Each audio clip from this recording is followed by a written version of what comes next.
Kimbo analeta na itoinche.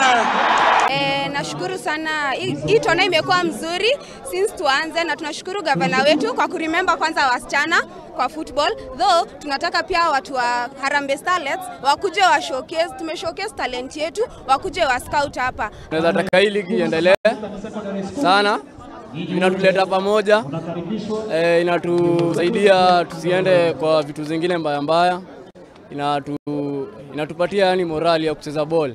So mimi napenda iendelee.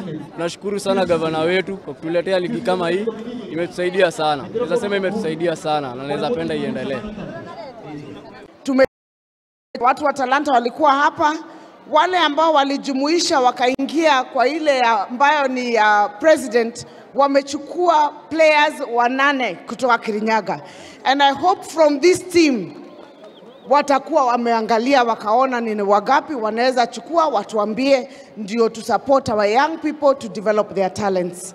Hatuna mengi ya kusema isipokuwa nina furaha sana, na congratulations to the winning teams, na pia wale ambao hawakushinda pia ni washindi, kwa sababu pia number 2 amepata 750,000, number 3 wako na 500,000, kuna wale kule kwa ward wako na 50,000, 100,000, 250, mpaka ikakuja 7.85 million shillings. Kwa hivyo kila mtu ni mshindi. Our intention is to support our youth to develop their talent. Basi